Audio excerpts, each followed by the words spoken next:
안녕하세요. 동해중학교 미술교사 김지연입니다. 제가 소개할 수업은 동물재판 프로젝트 동물이 되어보다입니다.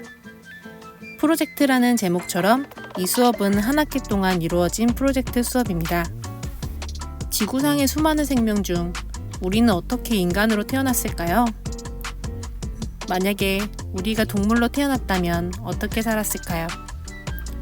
새로 태어나 하늘을 날고, 개로 태어나 주인을 섬기고, 토끼로 태어나 풀을 뜯어먹고, 돌고래로 태어나 바다를 헤엄쳐 본다면 어떨까요?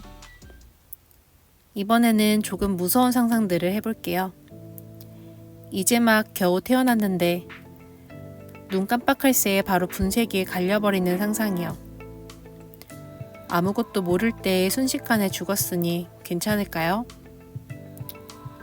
혹은 평생 내 몸만한 곳에 갇혀서 아파하다가 죽으러 가야 한다면요? 어차피 사는 것 같지도 않은 삶이었으니 죽던 말던 괜찮을까요? 내가 실험을 당한다면 어떨까요?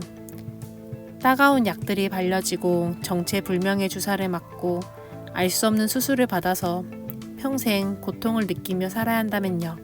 기술 발전을 위해서 내 목숨 희생해 볼 만할까요? 어느 날 갑자기 무서운 사람에게 납치를 당해서 산채로 신체가 잘려나가고 아무도 모르게 서서히 죽어가는 그런 끔찍한 상상은요? 맞습니다. 많은 동물들이 이런 일들을 겪어왔습니다. 어디에서 들었는데 12,000여 년 전 이 땅 위에 존재하는 모든 동물 중에 인간이 차지하는 비중은 단 1%였대요. 그런데 12,000여 년이 지난 지금 이 땅 위에는 인간과 인간이 착취하기 위해 키우는 가축이 전체 동물의 99%를 차지하고 있다고 합니다. 완전히 반대가 되어버렸죠. 몇백 년 사이에, 특히 우리가 태어나고 자라는 불과 몇십 년 사이에 이런 일은 급속도로 진행되었어요. 이 엄청난 인류의 독식 과정에서 동물들은 무자비하게 착취당했고 자연환경은 지금 이 순간에도 엄청난 속도로 파괴되고 있습니다. 우리는 평소에 이런 일들을 잘 신경 쓰지 못합니다. 우리가 볼 수 없는 곳에서 이뤄지니까요. 방송과 인터넷이 발달하면서 많은 진실을 알게 되었지만 충격도 잠시. 우리 역시 매일 동물을 소비하며 살고 있습니다. 미안한 한편 어쩔 수 없는 일인가 생각되기도 합니다. 슬프지만 동물에 대한 착취를 아예 없도록 합의하는 건 불가능해 보입니다. 하지만 반인간적인 행태들을 알고서도 반성하지 않는 것은 교육자로서 있을 수 없는 일이라고 생각합니다. 우리의 다음 세대는 반드시 자연 친화적으로 살도록 전달해야 한다고 생각합니다. 동물재판 프로젝트 동물이 되어보다. 학습 목표 1. 보다 동물을 이해하고 생명 존중의 태도를 함양한다. 2. 모의 재판 준비 과정을 통해 논리적으로 생각하고 말하는 연습을 한다. 3. 페이스 페인팅 동물 분장을 통해 적극적으로 동물의 입장이 되어보는 체험을 한다. 4. 팀원 간에 협력하여 최종 결과물을 발표하고 활동 과정을 성찰할 수 있다. 다음은 차시별 수업 구성입니다. 중학교 1학년 자유학기제로 주 1시간, 총 18주차 정도의 미술 수업이었습니다. 1주차부터 4주차까지는 일반적인 동물 그리기 활동을 하였고요. 5주차부터는 분위기를 전환하여 동물들의 위기 상황을 다루기 시작합니다. 9주차부터 프로젝트 활동을 위한 팀 활동을 시작하고요.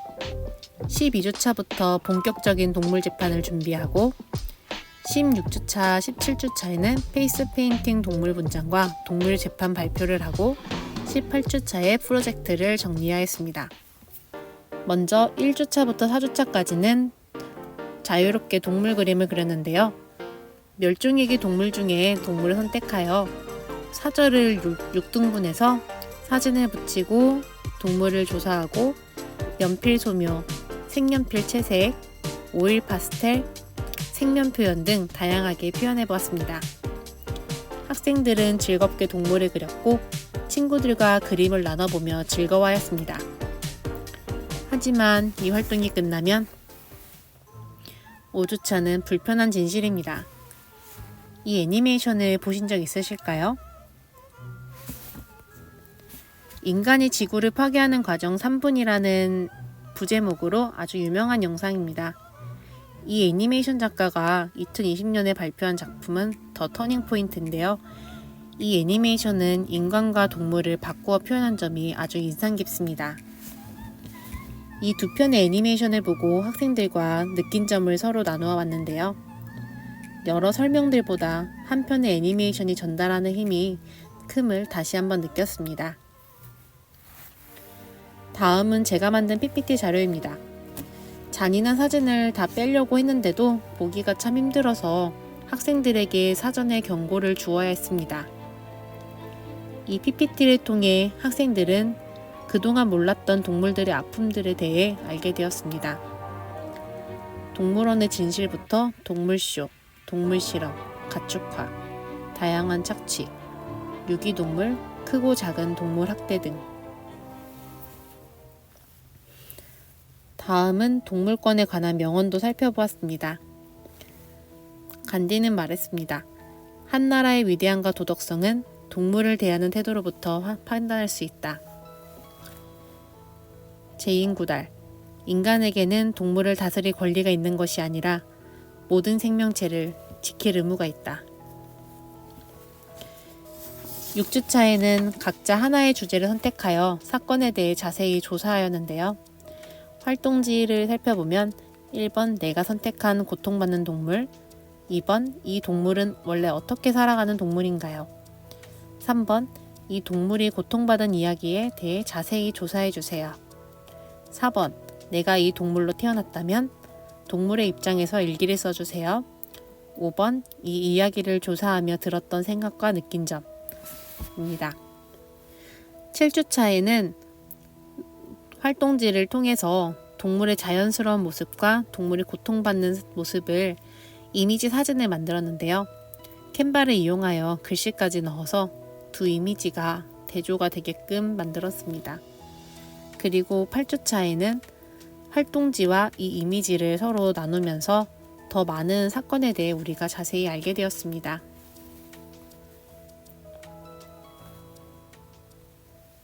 부차 시에는 팀을 정하였습니다.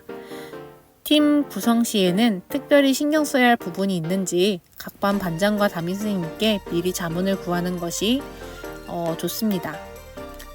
팀 구성원 간에 자기소개하고 팀명을 정하고 팀 규칙을 정하고 팀장이 나와서 발표를 합니다. 그리고 아이스 브레이킹 활동으로 교사 연수 때 했던 로스트 온 더 문을 했는데요. 달에서 생존에 필요한 물품들의 우선순위를 정하는 건데 혼자 있을 때와 팀으로 했을 때의 점수를 비교하면서 집단 지성의 힘을 느낄 수 있는 재미있는 활동입니다. 10차 시에는 북서울미술관에서 올려주신 파일을 출력해서 동물권에 관한 보드게임을 하였습니다. 유튜브에 이렇게 게임 방법도 올라와 있어서 학생들이 쉽게 이해할 수 있었고요. 메시지가 뚜렷하고 재밌으며 팀원 간의 우애도 깊어졌습니다. 11차 시, 이제부터는 재판이 나옵니다. 먼저 재판이 낯선 학생들을 위해 이상한 변호사 우영우 영상을 보면서 우리도 이렇게 멋진 법정 드라마를 만들어 보자고 동기부여를 합니다. 다음으로 동물재판이라는 그림책을 소개합니다. 엄마 누를 잡아먹은 사자에게는 죄가 있을까? 처음에는 사자에게 죄가 있다는 의견이 압도적이었으나 그림책을 다 읽고 나서는 자연에 사는 동물들의 입장에서 생각해보니 사자에게 죄가 없다는 의견으로 바뀌게 됩니다. 다음으로 지금까지 이뤄진 동물 재판을 살펴봤는데요. 이 영상을 통해 과연 인간의 법의 잣대로 동물들에게 재판 내릴 수 있는지 학생들과 이야기를 해보았습니다. 마지막으로 북시린 미술관 유튜브에 있는 동물 재판 영상은 토끼가 빵집 빵을 먹었다는 이유로 소송을 당한 다소 허무맹랑한 주제라 아쉬웠지만 그래도 이 영상을 통해 우리가 해야 할 활동에 대해 감을 잡을 수 있었습니다. 영상에서는 가면이 나오지만 우리는 페이스 페인팅을 할 거라고 이야기했죠. 이제 필요한 준비물로는 모의 재판 시나리오 예시 자료를 준비했고 법복과 재판봉, 페이스 페인팅 물감, 폼 클렌징 베이비 로션을 구입했습니다. 12차 시는 팀별로 주제를 정해서 모의 재판의 큰 그림을 짰습니다. 13차 시, 14차 시에는 컴퓨터실에서 했는데요. 전자칠판에 반별 패들렛을 띄워놓고 모든 별로 분담하여 대본도 쓰고 자료도 올리고 팀별로 공유할 수 있도록 하였습니다.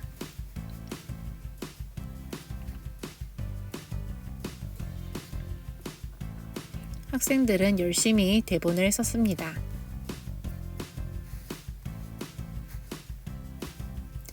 15차 시에는 대본을 모두먼 수만큼 출력해서 5번 정도 연습할 수 있게 하였고 그 사이에 저는 이렇게 무대를 세팅했습니다. 16주차에는 페이스 페인팅 동물 분장을 하였습니다. 아이들은 피부에 그림 그리는 것을 정말 즐거워하였습니다. 정말 귀엽죠? 17차 시에는 동물 재판 발표를 하였습니다. 전체 재판장의 모습입니다. 그리고 증거 사진을 한 장 이상 화면에 띄우도록 하였습니다.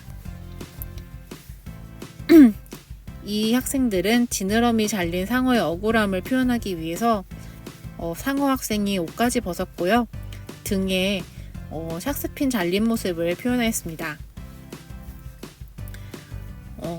왼쪽에는 하프프범이 보이고요. 증인은 거위로 분장을 했네요.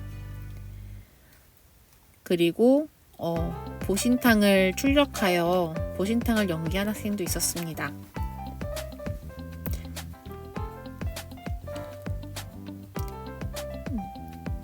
동물 머리띠들을 활용하기도 했습니다.